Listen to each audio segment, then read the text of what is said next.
Kızlar, necəsiz? 2 gündür suyumuz gəlmir və mən video paylaşmaq istəyirdim sizlə, ancaq paylaşa bilmədim. Çünki istəyirdim ki, demək, aş bişirim, təzədən qızlar aş bişirim. Bu ay 2 dəfə ard-arda aş bişirmişəm, qaralı aş. Biri toyuqla, bu gördüyünüz balaca cücə ilə. Biri də ki, demək, mal əti ilə hazırlamışdım qızlar. İndi istədim yenə hazırlayam, ancaq bizim 2 gün suyumuz kəsildi deyə mən bütün ərzaqlarını yoldaşıma aldırsam da onu hazırlaya bilmədim. Bugün istəyirdim ki, hazırlayam. Gördüm uşaqlarla bugün heç cürə alındıra bilməyəcəm.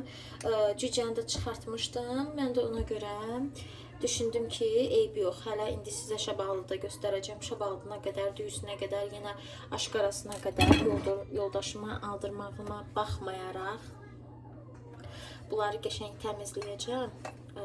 Popolarını kəsim, qoyum qaynasın. Bunlar təmizləyim ki, çünki əlimə atan zamanda bilim ki, təmizdirlər də, təmizləyib qoyacağım soyuducuya, biləcəm ki, təmizdirlər, aşı bişirəndə mənə rahat olacaq. Mən də nə elədim qızlar, cücəni çıxartdım, dediyim kimi, fikirləşirdim ki, bugün bişirərəm, o da baxdım ki, bugün alınmayacaq, mən də artıq görürəm ki, gecdi, gətirdim kartoşka ilə qızartmağa. Əslində kartoşkamı biraz da əlavə edəcəkdim, kartoşka az olduğu üçün az əlavə edəm. Nə var idisə? Nə oldu?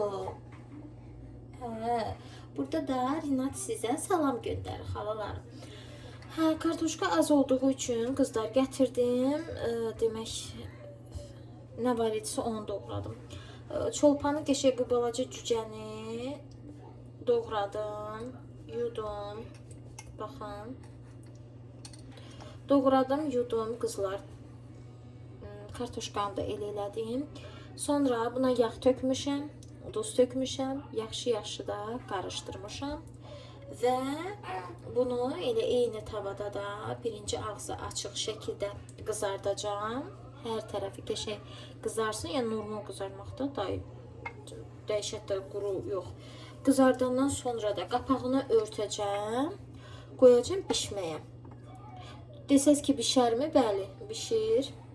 Mən ümumiyyətlə belə çiğdən hamısını bir yerə qatıb yemək bişirməyi çox sevirəm. Həm də uşaqlara görə elə mənə bu dönəmlərdə bu cür yeməklər daha praktikdir. Nə mənada? Yəni hamısını tök qazana bilsin, yeməkləri praktikdir. Demək, bu gördüyünüz şabalıdları mən yuyacağım, təmizləyəcəm, qaynadıb, soyub, soyuducuya qoyacağım ki, mən aş bişirən zaman əlimə keçsin. Və 3 çeşid aş bişirmək istəyirdim qızlar. 3 cür aş bişirmək istəyirdim bu cücə ilə. Birincisi istəyirdim ki, aşı qəşəng dəmliyim. Aşın içərisinə gedən qaraları da düyünün içərisinə töküm. Dəmdə qəşəng dəmlənsinlər. Kənarda da bu toyuğu ya deməyim də sobada quruyardı. Çünki bu cücədir, balacadır. Bunu da istəyirdim tabaka eləyim. Bu birinci variant. İkinci variantda elə hamısını bir yerdə belə döşəməli aş kimi istəyirdim ki, düyünün içində dəmə qoyum. Ancaq soğansız. Bu variantları, bu 3 variantda da soğan istifadə etməyəcəm. Soğansız. Bir də düşündüm ki, şah plov hazırlayım. Qəşəng. Ancaq dediyim kimi, mən bunu suyumuz kəsilməmişdən öncə fikirləşmişdim. Sonra suyumuz kəsildi. Amma təbii ki, ərzaqları aldırmışam yoldaşıma. İnşallah ki, hazırlayacağım qızlar. Hazırlayan zaman da sizlərlə paylaşacağım. Daha sonra sizə göstərim mən burada. Demək, bunu səhər duran kimi tez hazırlamışam qızlar. Bunun içərisində var bu qarışıq meyvələrdən hazırladığım Nihat üçün kompotdur. Ağzına qədər doluydu. Nikoş gün ərzində bu qədərini içib, bu qədər qalıb. Təbii ki, bitdikcə hazırlayıram. Təzə qəşəng içir. Bunun içində qızlar qarışıqdır. İndi deyəcəksiniz ki, nə əlaqə? yəni mən düşünürəm ki, ziyanı yoxdur. Yəni çox faydalıdır, nəinki heç bir ziyanı yoxdur da. Bunun içərisində çoğundur var. Rəngin bu cür olmağının səbəbi çoğundurdur. Çoğundur atmışam qızlar, kök atmışam. Mandalin, bir də kivi. Dadı da çox qəşəngdir. Nihat yemək yeməyən, kaprizni uşaq olan Nihat bunu içirsə, məncə bütün uşaqlar bunu içə bilər. Kaprizni yeməyə qarşı heç bir kaprizliliyi olmayan uşaqlar bunu rahat bir şəkildə içə bilər və hər birində də vitamin var. Ona görə də kök olsun, çuğundur olsun, kivi, mandalin, nə qədər bir-birlərinə tərs meyvə olsalar da bunlar yenə də nəticədən hamısı vitamin deposudur. Su, şəkər, bir də meyvələr yuyub, təmizləyib, doğramışam, qaynatmışam qəşəng, sonra da soyuyub, süzmüşəm qrafinkanın içərisinə və Nihat da bəhbəhlə içir qızlar. 2 gün idi video paylaşa bilmirdim. Mən yenə deyirəm, mən bunları əslində video kimi qəbul etmirəm. Ancaq sadəcə hələ ki uşaqlara görə yeni, detaylı, hər tərəfli videolar çəkə bilmədiyim üçün kanalım da günü-gündən video bilirsiniz ki, bu sosial şəbəkələr elədir ki, video paylaşmadığımız zaman səhifəni, kanalı günü-gündən aşağı salır. Ona görə də heç yoxdan yaxşıdır deyib bu tərs videolar paylaşmaq istəyirəm ki, həm də belə deyim, gün ərzində nə bilim, yəni kanal aktiv qaldıqca azdan çoxdan bizdəki evdə nələr baş verir, onları öyrənəcəksiniz. Öyrənmiş olursunuz da, belə deyim. Videomu bəyənsəz like edin qızlar, kanalıma keçid edin. Əgər kanalımdakı digər videolarda bəyənsəz like edərək, kanalıma bəyənsəz, kanalıma abunə olaraq mənə dəstək ola bilərsiniz.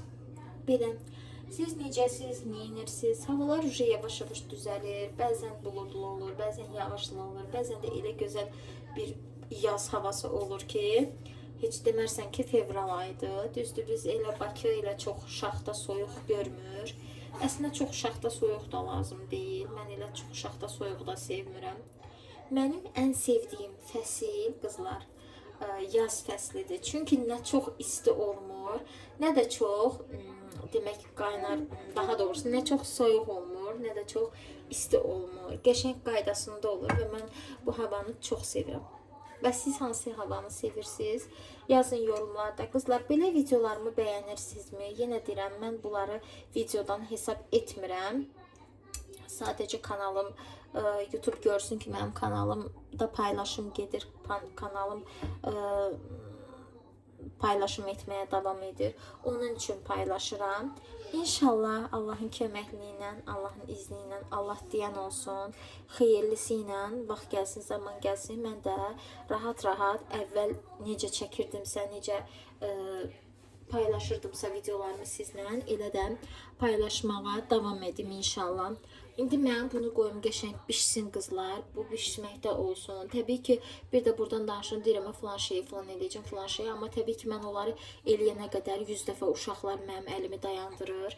Misal üçün deyirəm ki, qoyacam bunu üstdən, Rinat ağlayır, bu qalır burada, gedirəm, onun altını dəyişdirirəm. Həmin momenti Nihat çişə gəlir, o gəlir, bu gedir, o gəlir, bu gedir. Nəhayət ki, bir yarım saat, neçə dəqiqədən sonra mən bunu ancaq qoyuram bişməyə. Bu çətin dönəmlərdən keçirəm. Hal-hazırda mənim üçün həqiqətən də çox çətindir. 2 uşaqla mən dəhşət dərəcədə yoruluram. Artıq əsəblərim də sıradan çıxır. Bu şikayət deyil. Təbii ki, şükür Allahın bu gününə. Amma bizdə Azərbaycanda belə bir şey var ki, qadın anadırsa, o heç bir zaman yorulduğunu deməməlidir, heç bir zaman yorulmuşam deməməlidir, güclü olmalıdır. Amma nəticədə robot deyilik, biz də insanıq, biz də yoruluruq, bizim də əsəblərimiz var, bizim də sinirlərimiz var və onlar pozula bilir. Və mən bu dəqiqə o dönəmlərdən keçirəm. Bəzən bu videolarıma belə baxaram. Deyirəm ki, misal üçün, hər şey necə sakit görünür, hər şey necə rahat görünür, necə hər şey problemsiz, qayğısız, belə da görünür. Amma onun arxasındakı o çətinlikləri mən görürəm, Allahım görür, mən onu yaşayıram və onu görən Allahdır. Ona görə də Rəbbim heç kimin əziyyətini yerdə qoymasın. Hər kəs əziyyətinin bəhrəsini görsün. Hər birimizin övladlarımız xeyirli övladlar olsun. İnşallah. Belə qızlar. Rinat ağlamağa başlayır. Mən bunu hazırdır bu qoyacağım bişməyə. İnşallah görüşərik hələlik.